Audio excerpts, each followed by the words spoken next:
Good morning students. Today is 2nd of May and the day is Saturday. So now I am going to continue our previous lecture of science.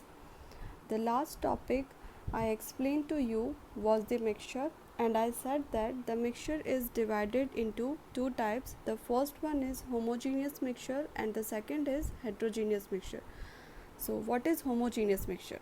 If all the components of all mixture are uniformly mixed and there are no boundaries of separation between them, then this type of mixture is known as homogeneous mixture. Example, mixture of salt and water और mixture of sugar and water, air, etc. यानी homogeneous mixture क्या होता है, जिसमें mixture के सारे components जो है वो अच्छे से मिक्स हो जाता है, यूनिफॉर्मली मिक्स हो जाता है. तो जैसे आप एक ग्लास लो, उसके अंदर जो है आपको सॉल्ट लेना है, 1 टेबलस्पून आप सॉल्ट ले लो और उसको जब आप मिक्स कर दोगे अच्छे से तो आपको सॉल्ट और वाटर, तो आपको दिखता है कि वाटर के अंदर जो है वो सॉल्टी वाटर बन जाता है, लेकिन आपको उसका टेस्ट पता चलता है, पर आपको जो है वो वाटर के अंदर सॉल्ट के जो पार्टिकल्स है वो दिखते हैं नहीं दिखते हैं, क्योंकि वो पूरा ही मिक्सड हो जाता है. तो उस टाइप के मिक्सचर को हम क्या कहेंगे, होमोजीनियस मिक्सचर, जहाँ पे सेपरेशन नहीं हो, मतलब कि बाउंड्री जो है वो सेपरेशन बाउंड्री नहीं मिलती है, उससे हम क्या कहते हैं, होमोजीनियस मिक्सचर. सो हमने यहाँ लिखा है कि वो कंपोनेंट्स जो होते हैं वो यूनिफॉर्मली मिक्स हो जाते हैं and there are no boundaries of separation between them, और उनके बीच के अंदर कोई बाउंड्री नहीं रहती है सेपरेशन की, तो हम उसे क्या कहेंगे, homogeneous mixture. And now the second one is heterogeneous mixture. If all the components of all mixture are not thoroughly mixed and there are visible boundaries of separation between them, then mixture is known as heterogeneous mixture. Example, mixture of oil and water. तो इसमें आपको सबसे पहले क्या करना है कि ये बोल रहा है कि जो कंपोनेंट्स हैं मिक्सचर के, इसमें सारे जो कंपोनेंट्स होते हैं वो कम्प्लीटली मिक्स नहीं होते हैं, उनके बीच में जो है वो एक विजिबल बाउंड्रीज, यानी क्या हम देख सकते हैं कि उसके अंदर एक बाउंड्री बन जाती है, ठीक है, सेपरेशन की. तो इस टाइप के मिक्सचर को हम क्या कहेंगे, heterogeneous mixture. Example, mixture of oil and water. तो एक ग्लास ले लें, उसके अंदर हम जो है वाटर डाल दें और उसके ऊपर ऑयल्स के ड्रॉप डालें, या कितना भी ऑयल आपको आप उस ग्लास के अंदर डालोगे तो आप देखोगे कि वाटर और ऑयल के लेयर के बीच में जो है वो सेपरेशन बाउंड्रीज आपको दिखाई देती है. कितना ही आप उसको मिक्स कर लो, उसके बाद में भी ऑयल क्या होगा, आपको जो है वो बाउंड्री यानी कि ऊपर सरफेस पे दिखेगा ऑयल की ड्रॉप्स. तो इस टाइप के मिक्सचर को हम क्या कहते हैं, heterogeneous mixture. So now we talk about the physical and chemical change. So what is physical change? Those changes in which only the physical properties of the substances change but no new substances are formed are known as physical change. मतलब physical change में क्या होता है कि सिर्फ कोई भी matter है उसकी फिजिकल प्रॉपर्टी चेंज होती है, लेकिन केमिकल प्रॉपर्टी के अंदर कोई भी चेंजेस नहीं आता है. Physical property means colour, smell, state, nature etcetera. तो ये सब चेंज होता है, लेकिन फिजिकल मतलब बाहर से दिखने में जो प्रॉपर्टी होती है उसे, जैसे कलर को हम बाहर से देख सकते हैं, ठीक है, इस टाइप से जो प्रॉपर्टी चेंज होता है उसका स्टेट होता है, जैसे सॉलिड है, लिक्विड है, गैस है, तो ये स्टेट चेंज हो जाता है, इसको हम क्या कहते हैं, फिजिकल प्रॉपर्टी. तो फिजिकल प्रॉपर्टी जो होता है ये चेंज हो जाए किसी सब्सटेंस का तो हम उसे क्या कहेंगे, फिजिकल चेंज, लेकिन उसका केमिकल फॉर्मूला जो है वो सेम रहना चाहिए. तो यहाँ पे मैंने एक एग्जांपल लिखा है, on heating ice is changes into water but both have same chemical formula that is H2O. यानी कि आइस का फॉर्मूला अगर मैं आपको लिखने के लिए बोलूँ कि आइस का फॉर्मूला क्या है तो आप क्या लिखोगे, H2O. लेकिन आइस कौन सी स्टेट के अंदर है, सॉलिड स्टेट के अंदर है, ठीक है. और लिक्विड यानी कि जब वाटर बन जाता है, आइस मेल्ट होकर वाटर में कन्वर्ट हो जाएगा, ठीक है, तो वो अब कौन से अंदर किस में चेंज हो गया, वाटर के अंदर, ठीक है. अब वाटर का फॉर्मूला मैं आपको लिखने के लिए बोलूँगी तो आप क्या लिखोगे, H2O. अगर यही वाटर को आप ज़्यादा हीट करोगे तो वो वेपर्स में कन्वर्ट हो जाएगा, लेकिन उन वेपर का फॉर्मूला भी क्या होगा, H2O. लेकिन है कौन सा स्टेट, गैस. तो यहाँ आपको पता चल रहा है कि आइस जो है वो सॉलिड है और जो वाटर है वो लिक्विड है, लेकिन दोनों का केमिकल फॉर्मूला चेंज नहीं हुआ है और कोई भी न्यू सब्सटेंस नहीं फॉर्म हुआ है, तब उसे क्या कहेंगे, फिजिकल प्रॉपर्टी चेंज. यानी कि फिजिकल प्रॉपर्टी सॉलिड थी पहले और अब कैसी हो गई है, लिक्विड, तो फिजिकल स्टेट चेंज हो गया, इसलिए हमने क्या बोल दिया, कौन सा चेंज है, फिजिकल चेंज. तो इसमें एक और एग्जांपल भी आप ले सकते हो, जैसे tearing of paper into pieces. एक पेपर लेना है, उसको टेयर करना है पीसेस के अंदर, तो वो क्या है, फिजिकल चेंज. यानी अभी भी पेपर तो है, पीसेस के अंदर है, लेकिन पेपर तो आपको मिल रहा है, ठीक है. तो this type of change is known as physical change. Now, what is chemical change? Those changes in which new substances with new properties are formed are called chemical changes. यानी कि इसके अंदर क्या होगा, फिजिकल चेंज के अंदर कोई भी नया सब्सटेंस नहीं बनता है. जैसे आपने टेयरिंग ऑफ पेपर का एग्जाम्पल लिया था, तो उसमें हम क्या कह रहे थे कि टेयरिंग ऑफ पेपर में आपने पेपर के पीसेस कर दिए, लेकिन है क्या, पीसेस के बाद में भी वो पेपर ही है, और पीसेस से पहले भी वो क्या था, एक फुल पेज ही था. इसका मतलब वो चेंज नहीं हुआ है. लेकिन केमिकल चेंज में क्या होता है कि चेंजेस होगा, उसके साथ में उसकी केमिकल प्रॉपर्टी तो चेंज होगी और एक न्यू सब्सटेंस का फॉर्मेशन होगा. तो इस टाइप को चेंज को हम क्या कहते हैं, chemical change. Example, burning of paper. तो एक पेपर लिया, उसको बर्न कर दिया, और बर्न करने के बाद में वो किस में कन्वर्ट हो जाता है, ऐश के अंदर. ऐश के अंदर कन्वर्ट होने के बाद आप देखते हो कि पेपर पहले कैसा था और अब ऐश कैसा है, तो वो कम्प्लीटली चेंज हो गया, आपको एक न्यू सब्सटेंस मिला है. इसीलिए ये एग्जांपल किसका हो जाएगा, केमिकल चेंज का. केमिकल चेंज में हमेशा ये याद रखना है कि एक न्यू सब्सटेंस जो है वो आपको मिलता है और उसका मॉलिक्यूलर फॉर्मूला भी चेंज हो सकता है. सो ठीक है, तो इस टाइप के चेंजेस को हम क्या कहते हैं, केमिकल चेंज. इसके अंदर हम एक और एग्जाम्पल कंसिडर कर सकते हैं, like combustion of carbon in presence of oxygen produce carbon dioxide. यानी कि कार्बन को ऑक्सीजन की प्रेजेंस में जलाने पर हमें क्या मिलता है, carbon dioxide. Now we talk about the change of state and effect. तो अब हम इसमें जो है कि कैसे कोई सब्सटेंस जो है वो अपनी स्टेट को चेंज करता है और उसका क्या इफेक्ट होता है, उसके बारे में रीड करेंगे. तो first one is effect of temperature, यानी कि टेम्परेचर का क्या इफेक्ट होता है मैटर की स्टेट पे, वो पढ़ेंगे. On increasing temperature of solids the kinetic energy of the particles increases, due to which the particles of solid overcomes the attraction force between them and a stage reached when solid state convert into liquid state.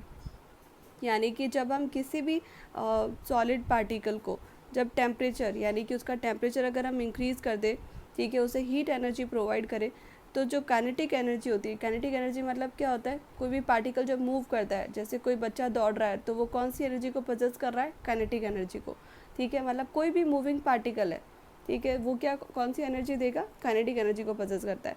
तो यहाँ पे मैंने लिखा है कि जब किसी solid को हीट एनर्जी दी जाती है या उसे टेम्परेचर प्रोवाइड किया जाता है, तो उसके जो पार्टिकल्स होते हैं, सॉलिड के पार्टिकल या लिक्विड के पार्टिकल, वो क्या करते हैं, मूव करने लगते हैं. तो उनका यानी कि काइनेटिक एनर्जी क्या होता है, उनका बढ़ जाता है. जैसे आप उसको हीट करोगे वो वाइब्रेट करना शुरू करेंगे, तो वाइब्रेटिंग से क्या होगा, उनके अंदर मूवमेंट आ रहा है, यानी कि वो काइनेटिक एनर्जी को पोजेस कर रहा है. और जैसे टेम्परेचर बढ़ाओगे और बढ़ाओगे तो क्या होगा, काइनेटिक एनर्जी जो है वो ज़्यादा और ज़्यादा होती रहेगी, इंक्रीज़ होती रहेगी. तो उसकी वजह से क्या होता है कि सॉलिड जो होता है वो अपने बीच में जिन सॉलिड के पार्टिकल्स के बीच में जो अट्रैक्शन फोर्स होता है, जिसकी वजह से वो एकदम आपस में मिलकर जुड़े हुए रहते हैं, तो वो उस फोर्स को ओवरकम कर लेते हैं. और उसके बाद में एक स्टेज ऐसा आता है जिसमें जो सॉलिड स्टेट होता है वो कम्प्लीटली चेंज हो जाता है लिक्विड स्टेट के अंदर. क्योंकि अगर सॉलिड के पार्टिकल्स अगर दूर दूर जाएंगे तो कौन सा स्टेट होगा, लिक्विड. क्योंकि हमने पहले ही डायग्राम देखे हैं कि सॉलिड के अंदर सारे जो पार्टिकल्स होते हैं बिल्कुल क्लोजली बाइंडेड होते हैं, और सेकेंड लिक्विड के अंदर थोड़ा दूर होता है, और गैस में बहुत दूर दूर पार्टिकल्स होते हैं. तो सॉलिड के अंदर जैसे आपने टेम्परेचर को प्रोवाइड किया, काइनेटिक एनर्जी ज़्यादा हो गई पार्टिकल्स की, और उस वजह से उन्होंने अट्रैक्शन फोर्स को क्रॉस कर लिया, और अट्रैक्शन फोर्स को ओवरकम करने के बाद में क्या हो गया, एक स्टेट के अंदर सॉलिड जो है वो अब किस में चेंज हो जाएगा, लिक्विड के अंदर. अब हम कुछ डेफिनेशंस के बारे में रीड करेंगे, दे आर वेरी इंपॉर्टेंट. तो सब अच्छे से देखना, बहुत इजी डेफिनेशंस है, आपको एक बार रीड करते ही आपको समझ आ जाएगा आपको क्या लिखना है. Melting point. मेल्टिंग पॉइंट क्या होता है, देखो मेल्ट का मीन्स क्या होता है, पिघलना. ठीक है, तो पिघलेगा कब, कोई भी मैटर जो है वो सॉलिड होता है तभी पिघलता है, लिक्विड तो पिघलता नहीं है. तो यहाँ पे याद रखना है, मेल्टिंग पॉइंट आते ही आपको सबसे पहले ये याद रखना है कि सॉलिड मेल्ट होगा. तो फिर अब आपने लिखा है पॉइंट, तो आपको यहाँ पे देखना है पॉइंट यानी कि टेम्परेचर का पॉइंट. ठीक है, तो यहाँ पे लिखा है the temperature at which solid changes into liquid, यानी कि टेम्परेचर का वो पॉइंट जहाँ पे सॉलिड जो है वो चेंज हो जाता है लिक्विड के अंदर, उससे हम क्या कहते हैं, मेल्टिंग पॉइंट. एग्जाम्पल देखो, मेल्टिंग पॉइंट और बॉइलिंग पॉइंट जो भी होता है वो सब अपने एक मैटर का सबका अलग अलग होता है. सारे सब्सटेंसेस जो है अपना मेल्टिंग पॉइंट, बॉइलिंग पॉइंट अलग अलग रखते हैं. तो यहाँ पे सिर्फ एक का एग्जांपल मैंने आपको एक्सप्लेन किया, like melting point of ice is 273.16 kelvin. Okay, now what is fusion. The conversion of solid state into gaseous state is known as fusion. यानी कि अगर किसी सॉलिड स्टेट का गैसियस स्टेट के अंदर कन्वर्जन हो जाए या बदल जाए तो उसे हम क्या कहते हैं, fusion. Now what is enthalpy और लेटेंट हीट ऑफ फ्यूज़न, कि एंथैल्पी या फिर लेटेंट हीट ऑफ फ्यूज़न क्या होता है। The amount of heat required to convert 1 kg solid into liquid at its melting point at 1 atmospheric pressure is known as enthalpy or latent heat of fusion। यानी कि heat energy का वो amount जो required हो हमें 1 kilogram solid को liquid में convert करने पर, और वो भी उसके बॉइलिंग पॉइंट पर, लेकिन प्रेशर भी होना चाहिए। तो प्रेशर कितना होना चाहिए, 1 एटमॉस्फेरिक प्रेशर। तो हम उसे क्या कहते हैं, एंथैल्पी। वापस से ध्यान से सुनना है कि अमाउंट ऑफ हीट यानी कितनी एनर्जी चाहिए, हीट एनर्जी कितना चाहिए। The amount of heat required to convert 1 kilogram solid को कितनी हीट एनर्जी दे कि वो सॉलिड जो है वो लिक्विड पर चेंज हो जाए। ठीक है, सॉलिड स्टेट किस में बदल जाए, लिक्विड पर, वो भी उसके मेल्टिंग पॉइंट पर और 1 एटमॉस्फेरिक प्रेशर पर। तो उसे हम क्या कहते हैं, एंथैल्पी और latent heat of fusion. Now what is boiling point. तो बॉयल आ गया है, तो बॉयल कौन करता है, सॉलिड बॉयल करता है, नहीं। तो आपको ये याद रखना है कौन बॉयल करेगा, लिक्विड बॉयल करेगा। और लिक्विड बॉयल करके क्या बनाएगा, लिक्विड के पार्टिकल्स टूट जाएंगे तो किस में कन्वर्ट हो जाता है, गैस के अंदर। तो यहाँ पे आपको याद रखना है the temperature at which a liquid changes into a gas is known as the boiling point. Now latent heat of vaporisation. तो फ्यूज़न के बारे में मैंने आपको क्या बोला था, फ्यूज़न में क्या होता है, सॉलिड कन्वर्ट होता है लिक्विड के अंदर। ठीक है, तो आपने लेटेंट हीट ऑफ फ्यूज़न के लिए भी उसमें यही बताया था कि सॉलिड किस में कन्वर्ट हो रहा है, लिक्विड के अंदर। लेकिन क्या लिखा था कि हीट एनर्जी किसके लिए रिक्वायरमेंट है, 1 kg सॉलिड को कन्वर्ट करने के लिए लिक्विड में। उसे हम क्या कहते हैं, एंथैल्पी और लेटेंट हीट ऑफ फ्यूज़न। अगर आपको पूछ ले लेटेंट हीट ऑफ वेपोराइजेशन, तो वेपोराइजेशन का मतलब आपको समझना है कि वेपोराइजेशन कब होता है, वेपर्स में कन्वर्ट कब होता है, जब कोई लिक्विड जो है वो वेपर्स में कन्वर्ट होगा तो किस में चेंज हो जाता है, गैस के अंदर। तो वेपोराइजेशन में आते ही आपको पहले समझ लेना है लेटेंट हीट का मतलब आप समझ लो कि 1 किलोग्राम। ठीक है, किसको कन्वर्ट करना है आपको, लिक्विड को, क्योंकि वेपर्स में कन्वर्ट करना है। तो यहाँ आप लिखोगे the energy required to convert 1 kg liquid into vapours at atmospheric pressure at its boiling point is known as latent heat of vaporisation. यानी कि वो एनर्जी जो 1 किलोग्राम लिक्विड को वेपर्स में कन्वर्ट कर दे। ठीक है, वही दो condition, at atmospheric pressure and at its boiling point, यानी कि उसका बॉइलिंग पॉइंट भी होना चाहिए और उसके ऊपर एटमॉस्फेरिक प्रेशर भी होना चाहिए। तो उसे हम क्या कहेंगे, लेटेंट हीट ऑफ वेपोराइजेशन।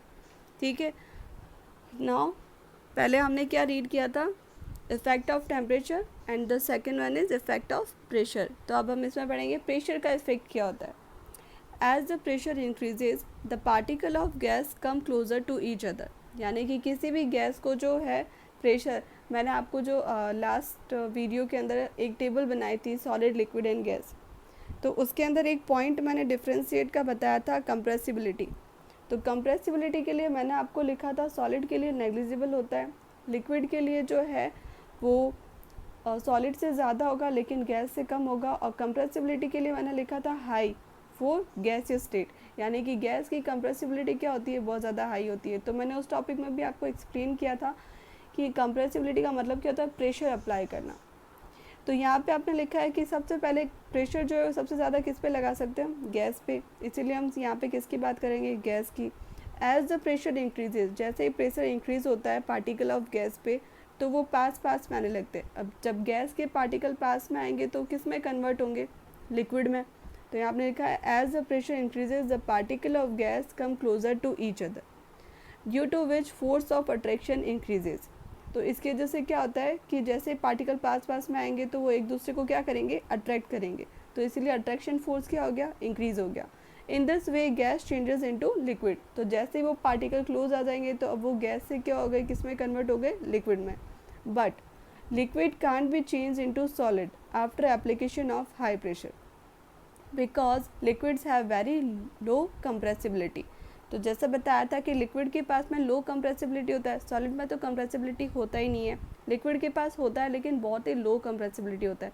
तो जब हम लिक्विड के ऊपर प्रेशर अप्लाई करेंगे तो लिक्विड जो होगा वो सॉलिड के अंदर कन्वर्ट नहीं हो सकता है, क्योंकि लिक्विड का कंप्रेसिबिलिटी कैसा है, वेरी लो। और गैस का कंप्रेसिबिलिटी हाई होता है, इसलिए गैसेस को जो है वो हम कंप्रेस करते जाएंगे तो एक स्टेट ऐसा आता है जिसमें गैस के पार्टिकल बिल्कुल क्लोज आ जाते हैं, और क्लोज आने की वजह से उनके बीच का अट्रैक्शन फोर्स बढ़ जाएगा, और अट्रैक्शन फोर्स की वजह से क्या होता है कि गैस जो है वो आपको किस में चेंज हो जाता है, लिक्विड के अंदर। अब जो है वो हम प्योरीफिकेशन ऑफ मैटर को पढ़ेंगे, ठीक है। So why we need purification of matter? Because generally most of the compounds are found in impure form on the earth crust. Hence it is quite necessary to purify them. So there are several methods of purification and some of these are as follows. यानी कि यहाँ पे क्या है कि अर्थ की crust पे जो भी कंपाउंड्स होते हैं वो ज़्यादातर जो है इम्प्योर फॉर्म में होता है, ठीक है। तो ये बहुत ज़्यादा ज़रूरी हो गया है कि इसको प्योरीफाई कैसे किया जाए, ठीक है, कैसे हम प्योरीफाई कर सकते हैं उन मैटर्स को या उन सब्सटेंसेस को।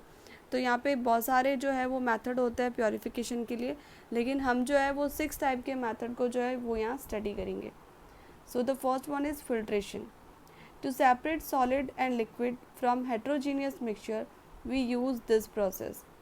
As the solid particles in a liquid mixture are bigger than the pores of the filter paper, so they can be easily separated by filtration process. Example, separation of water from sandy water. यानी filtration process के अंदर सबसे पहले आप ये देखो, filter paper होता है एक, ठीक है, जो आपको केमिस्ट्री लैब के अंदर या स्कूल ओपन होने पर मैं आपको बताऊंगी फिल्टर पेपर कैसा होता है।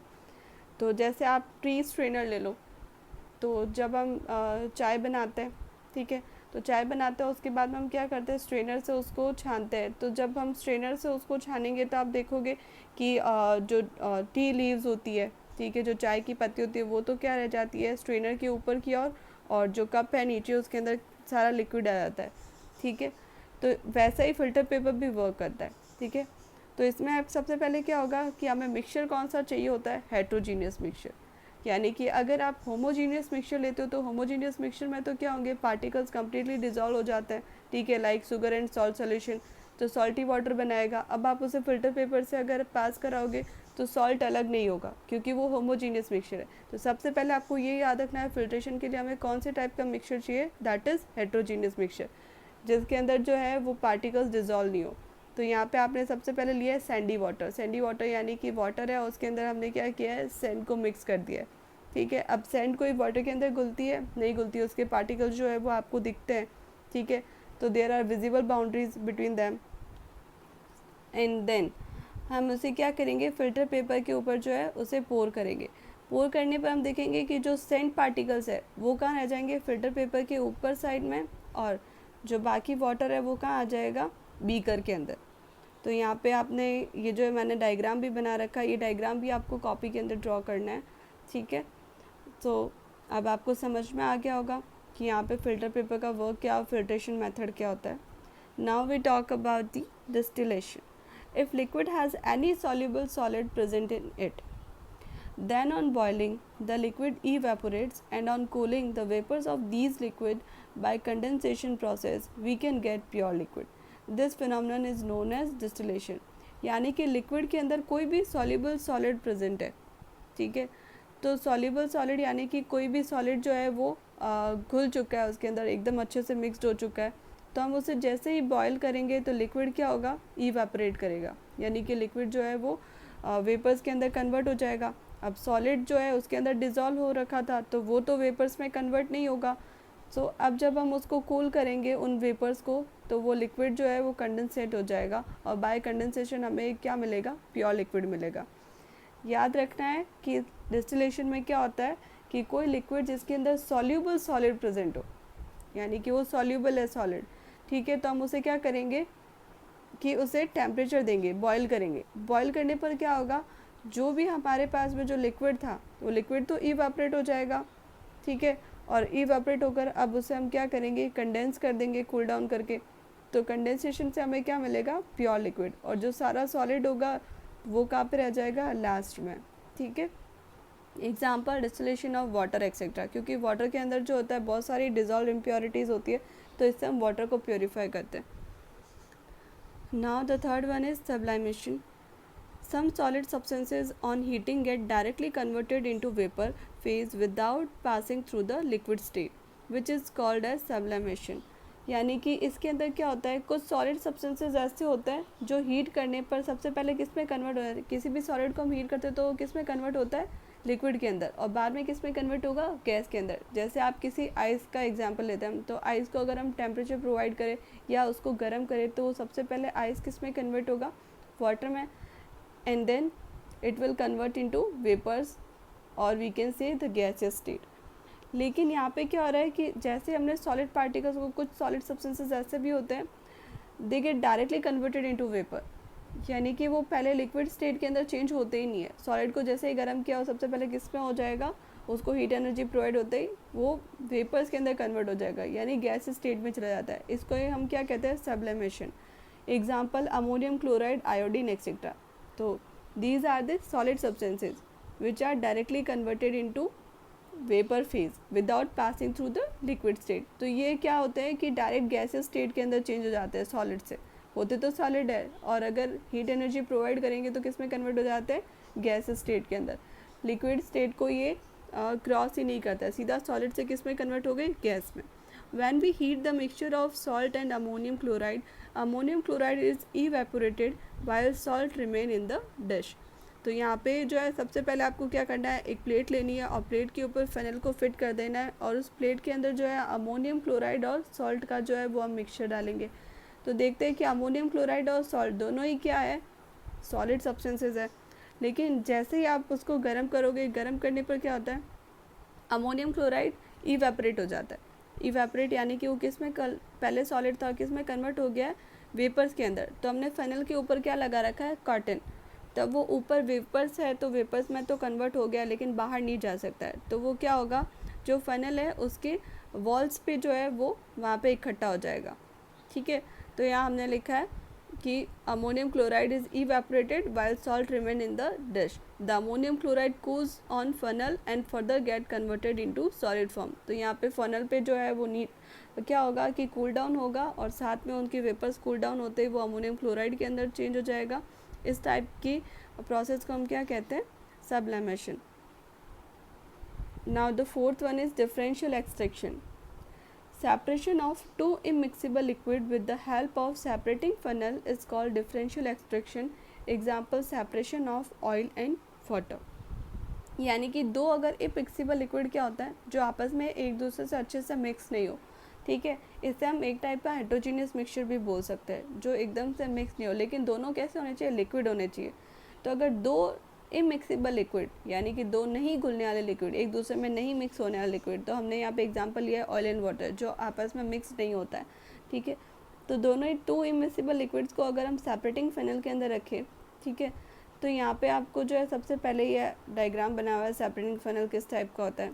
ठीक है, so example separation of oil and water, we pour the mixture of two immiscible liquids in separating funnel.